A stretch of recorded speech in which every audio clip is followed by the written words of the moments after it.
one thing I'll tell you, that we are born with a heart for any fate. Any fate, good or bad, it doesn't matter. We are born with a heart for any fate. So, in the heart, there is no sorrow. It's always there joy. The sorrow is in the mind. Okay. See, it's called mental sorrow, you call it. Generally, mental sorrow. So, now, of course, he talked about sin and all those things. I don't have a word called sin in my dictionary. But I have to use the word because the Christians use it. Here, the Christians use it. In other states, they use it. So, I have to use that word sin. So, in India, there is a saying that there are six enemies in us. Okay. Anger, clinging to things, covetousness, and hatred and jealousy. All these things are six enemies that reside in us. And we have a powerful mind. It is not just the mind, a powerful spirit which can overcome our mind, control our senses, and give us an opening to see the light of God in everything we do, in every undertaking that we have. And then so that we can see the light all the time, not the darkness. I was just thinking that because as a prelude to his, no, it's not a prelude, it's a conclude. See, this is a poet, lamented one. That poet is here somewhere. The clouds are there, they are not. The sun is there, he has no heat. The moon is there, he has no smile. The stars are there, they don't twinkle. See, it's a lamentation of joy, actually. And so, all these things are there. And now, what you call in India, you call it Kali Yuga, it's the age of Kali, dark age, what you call it. In the dark age, so many things are taking place. Everywhere you see now, not a single day passes without killing. People dying, in poverty, bomb killing, all sorts of killing is there. It's the bloodshed everywhere. So, when they say, when you see the moon in Jersey or in Lebanon, it's always red blood. Red with blood. So it's going on. So what is the use of this human life if they don't understand? If they kill their own brethren, almost their own children. So what is the use of this world? Why God created this world? A lot of people ask this question. Why God created this world? And why we are in this turmoil everywhere in the world? So is there any answer for that? No answer. We say this is our fate. So we have come to a stage of fate, facing the fate. So that fate we have to face. We cannot shirk from it. We cannot run away from it. So we have to face our fate. It is not your fate, my fate, everybody's fate. So we have to. It's not the question of tolerating it. It's a question of we just succumb to it in a sense. And we have the political ambitions. A lot of people have political ambitions. When I came to Santa Fe, recently of course, see, everywhere people want to become this and that and all this. In political arena, they want to become. And there's opposition to it. There's the Democrats and Republicans and independents and all those things, all the people are there.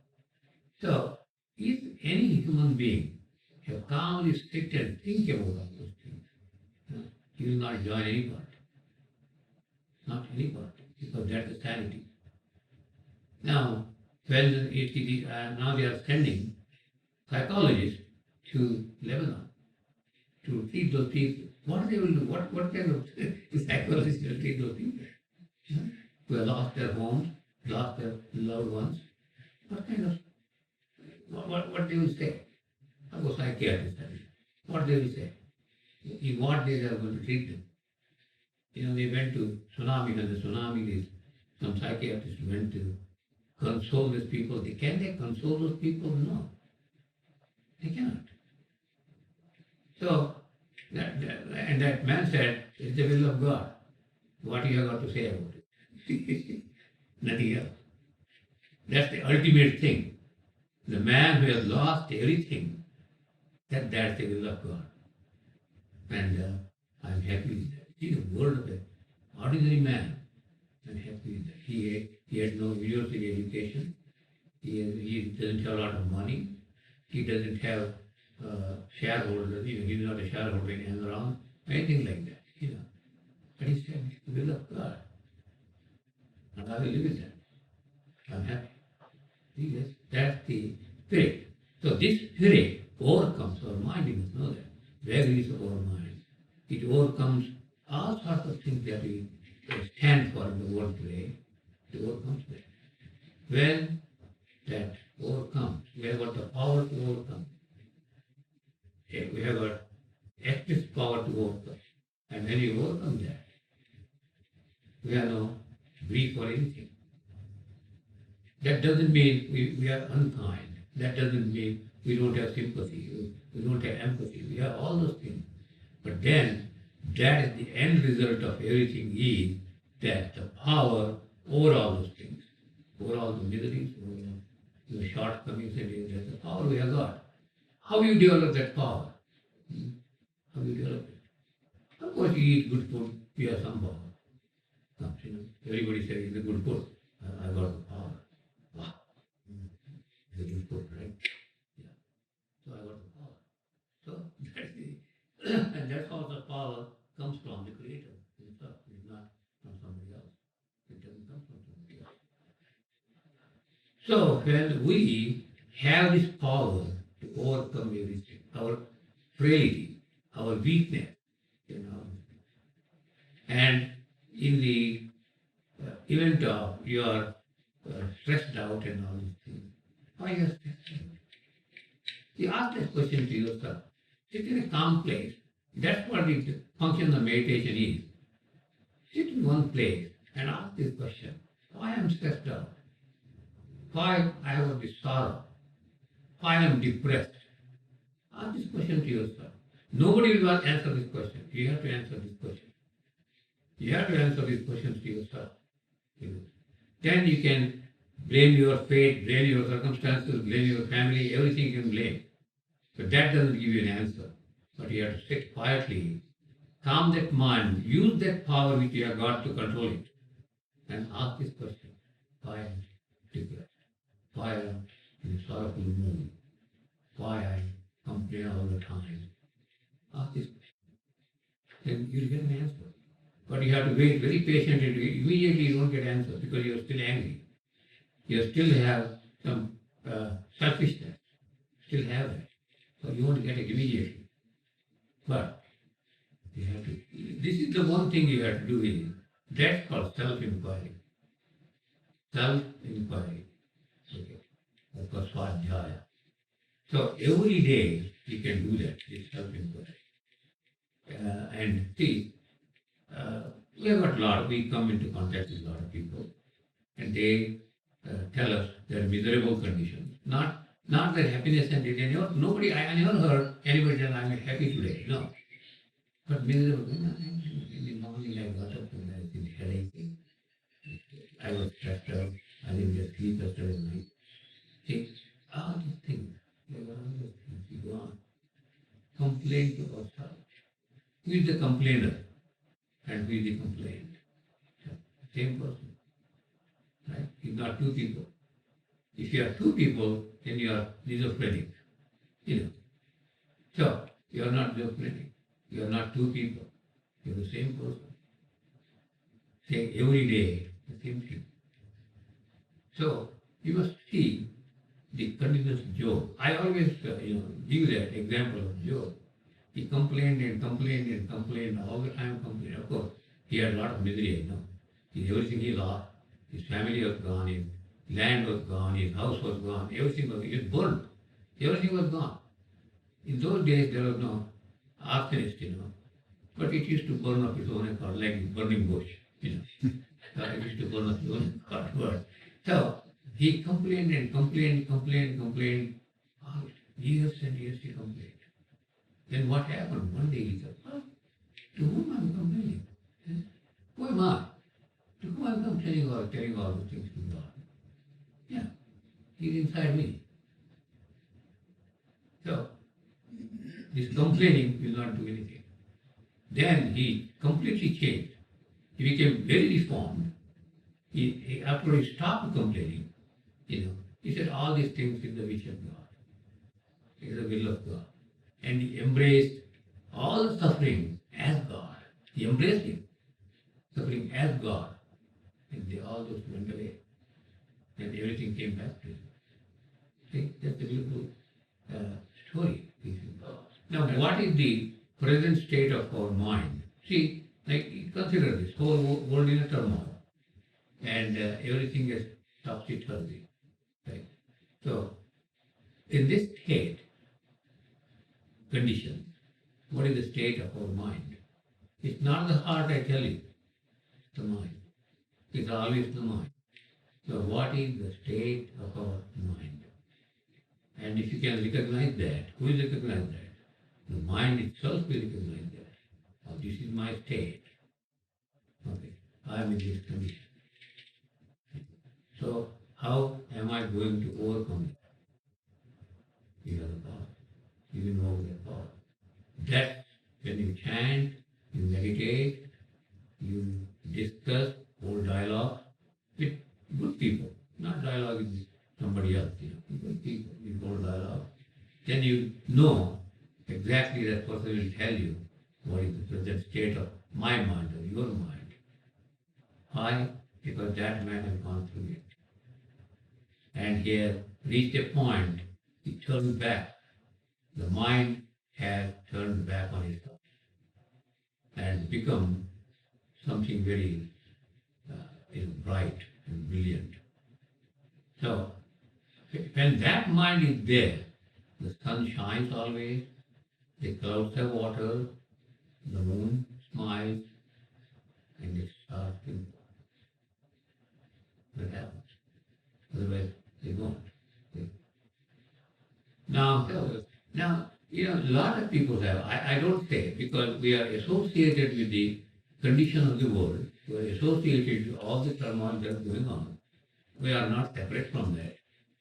We are associated with all these things. Naturally, it's very easy to go into a depression, But I don't think people go into depression because of somebody else. In the tsunami or whatever that took place, thousands of people died. And we just expressed our sympathy for them. But we didn't go beyond that. We just expressed our sympathy for it. It's very bad. That happened to those people. But actually, we didn't feel that. We didn't feel the misery of those people. If we had felt that misery, they would have been, completely out of that. We didn't. We just expressed our sympathy. Sitting here, eating a hamburger, we express our sympathy. And just so we think of those things. And if you really think very seriously of the condition of the world, the very feeling we have, the intense, the feeling we have, that helps. The intensity of the feeling. We don't have the intensity at all. If we have anything, we are eccentric. We have got eccentricity and not intensity. Yeah. So you see how we can help the world. By sitting here, I'm not telling you you have to go there and work. You have to go and help those people. You cannot go to Lebanon. Surely, you'll be killed. You cannot go there. But how you can help them by being here? Because the world is one, I tell you. We are all connected. We are all connected. But if you once bring that feeling of connectedness, you can help them. You can change this. We have the power to change. Power to change. and change in a very good way. We have the power. So what is that power we have got? What is that power actually? How do you recognize that power? Huh? See, we are actually experienced the poverty of that power. We are experienced the poverty of that power. If you have that power, actually, if you know that power, every day when you get up, not one day in a week, one day in 2 weeks, no, every day when you get up, have a great sympathy, great aptitude to know and understand the misery of other people. So how many people do that? You know, I see in a family, there are 4 people in a family, there's a problem. Problem. If you cannot solve your own problem, you are not going to solve anybody's problem. Surely not. You are not going to. You can simply say, read the paper and go, oh, it's very bad there. You say. Or see the TV and say, it's very bad there. Yes. That's all you can say. Nothing else. But can you reach them? Can we sincerely reach them? We can. We can. It is scientifically proved that the ionic transference, the transference of our thought, good thought, traveling through space, it is faster than the atomic bombs. It is faster than your, what is that? Tell the moon. Going to the moon. It is faster than that. Huh? Faster than a beam. Whatever it is. It is faster than everything. This is faster than anything. That feeling that once you have the intensity of that feeling is faster than anything. You know, faster. Now, you have not seen the moon. You have not seen actually gone here, you see. But you see in the sky, moon you see, right? You reach that moon. How can you see the moon, tell me? You already reached there. Right? Already reached there. See? You think of Australia, you already reached there. See? But you don't know. You have reached there. You know. Now, the experiments have been made. Of course, the people who sit and meditate and things, they can actually tell you what is there in Sydney, Australia. It's far away from this place. What is there, they can tell. So that means they reach there. They reach.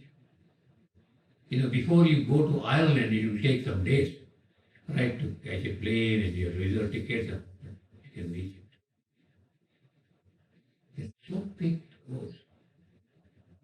So the human feelings and thoughts have reached the end of the earth.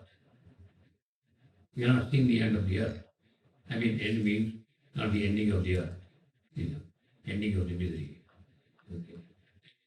So you can reach there. You know that. The Tibetan monks used to do that. They would even know what is in here in Santa Fe. They have done that. They used to do that. Olden days. Now you have got all the gadgets. You don't want to do that because your brain has become damp and dirty. So you don't want to do that. You use a telephone, a cell phone. What is a cell phone? So they used to call telepathic, you know, seeing or telepathic talk. So they used to have that. Now they experimented with the Tibetan monks. They could, some 100 miles away, a person is sick. Immediately you will know the person is sick. And they will send a good thought. It reaches that person and he will reply.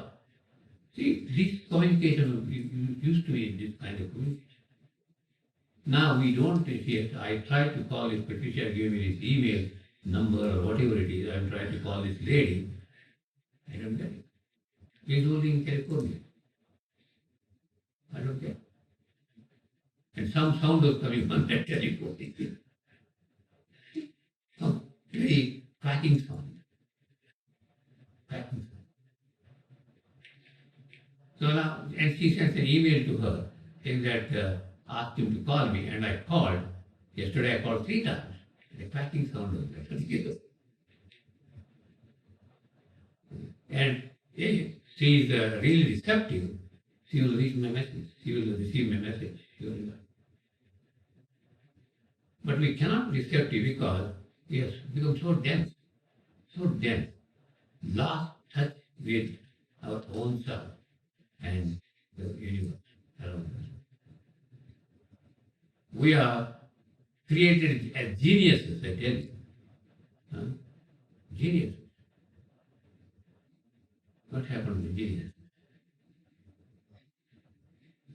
Then we have to genie acid.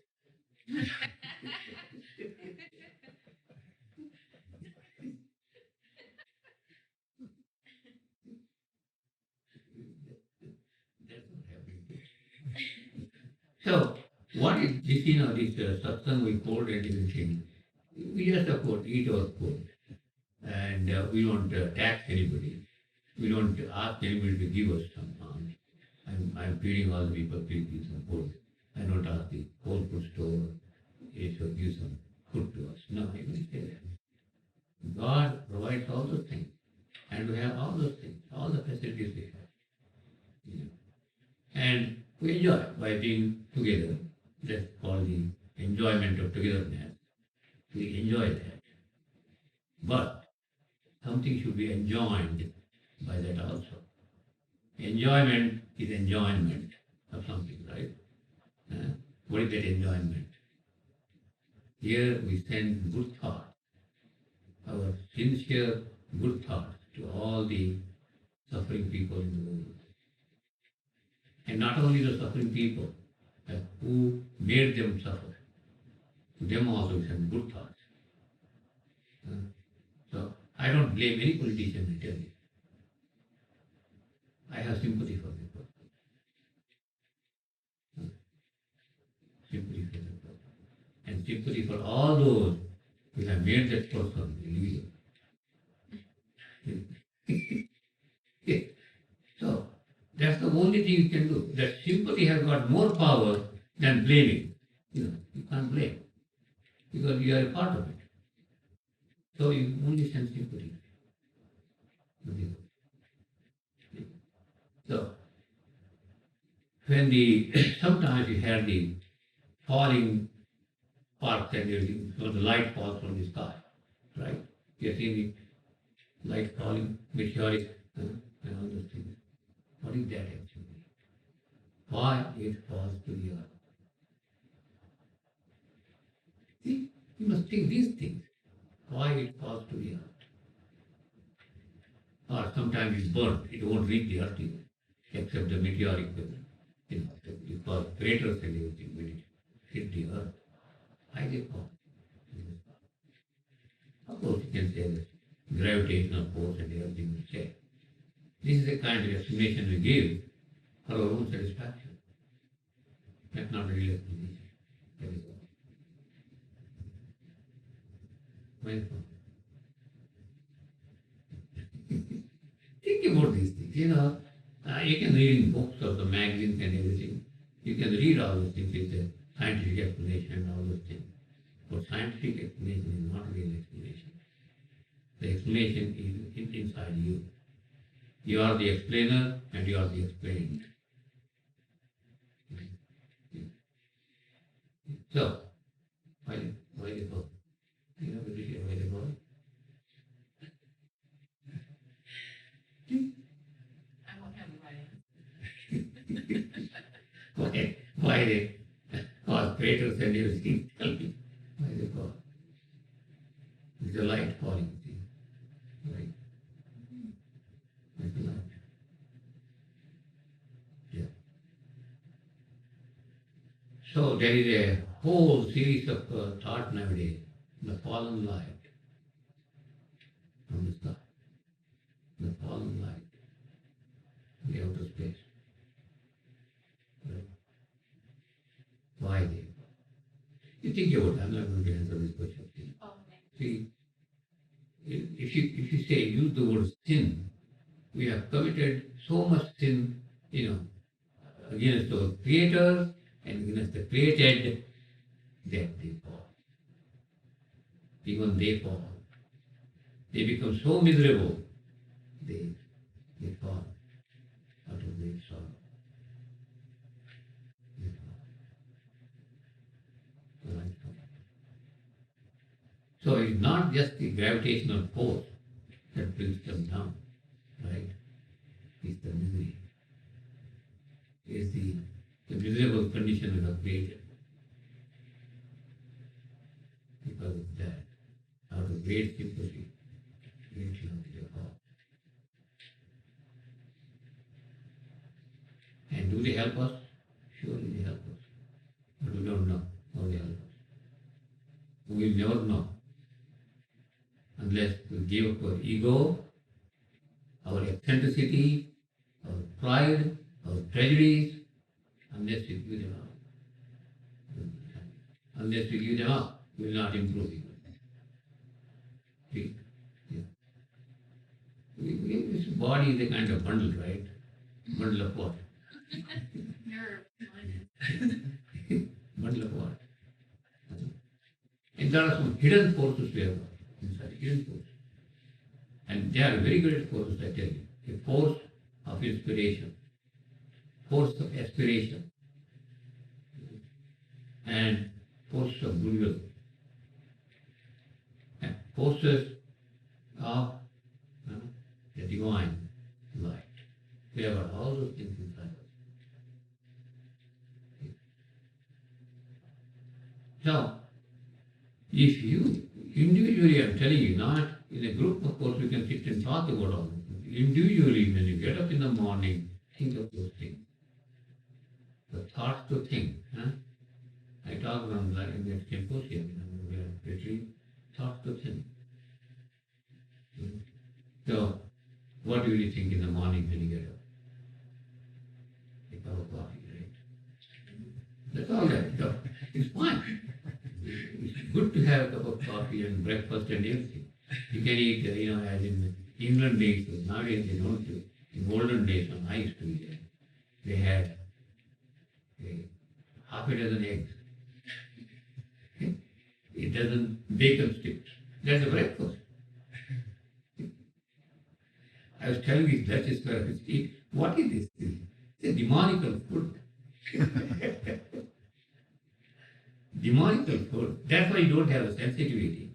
You lost your sensitivity. That's what I did. Diplomacy. Sensitivity. You lose all this. No. You are supposed to be very sensitive because you can only touch God by being intensely sensitive.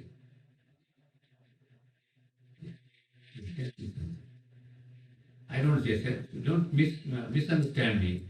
Sensitivity is not sensational. Okay, it's not. It's a very well thought out, well planned action. So we can only have that action if you know what you are. Not know somebody else. I really think what I am trying to tell you is that we are human beings with 90% divine qualities and 10% demonical. Okay? 90%. And you remove it in order to, that 10% devours the whole thing. So to remove that 10% and make it join to this 90% divine quality, you are 100% divine quality. What is this mathematical equation, you can ask me? Carl Sagan in one of his books has actually narrated this, how we can 100% have upon possess 100% divine qualities, then we will never fall. There is no fall in the divine. There is a fall in the human being. Not even human beings, really, human beings have no fall. Because human beings are also divine. But only is the realization that for thousands of years, our religions and spiritual leaders said, realize. Huh? What do you realize?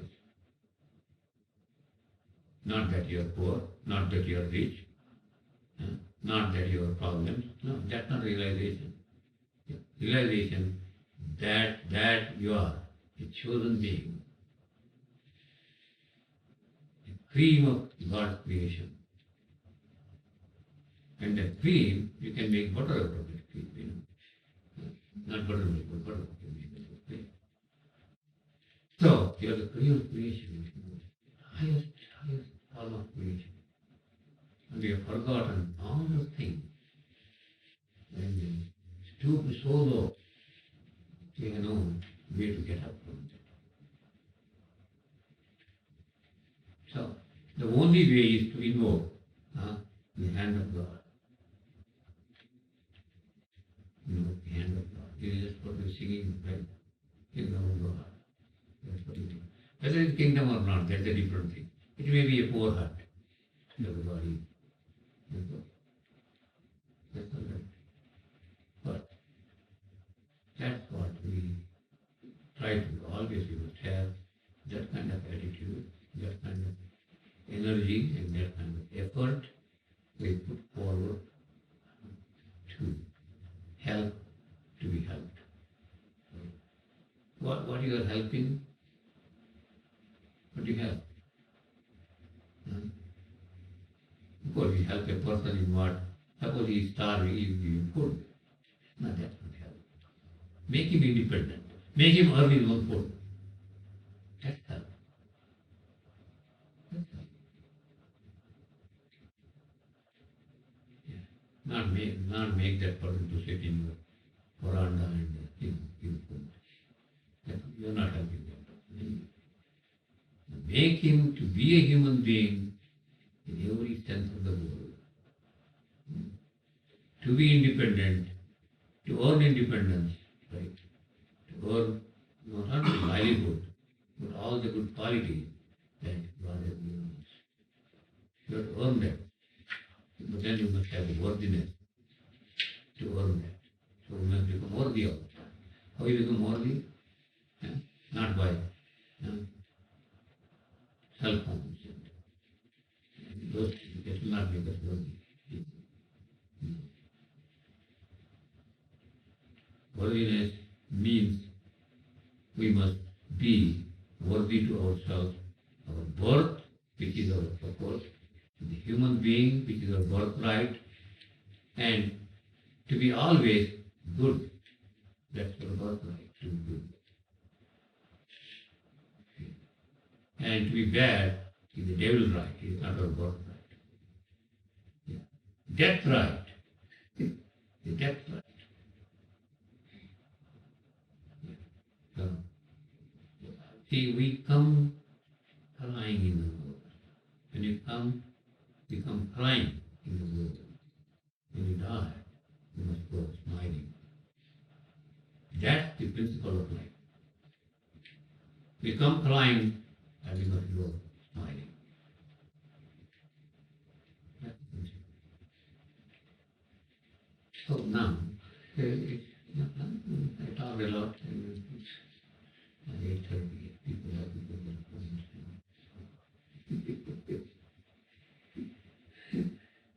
It may rain, it appears like it may rain in the night. Yeah. Okay. So, you just think about these things. It's not, these are the thought to think, not something else. So, so we can have a lot of sessions, we can have all those things I can tell you. I've been telling it for 20 years, you see. And my heart is broken. My heart can for so many years. Still, that heart makes good sound. Produces good music. I love that heart. That means I love myself. If you love yourself, you will not do bad things. I tell you that. Surely.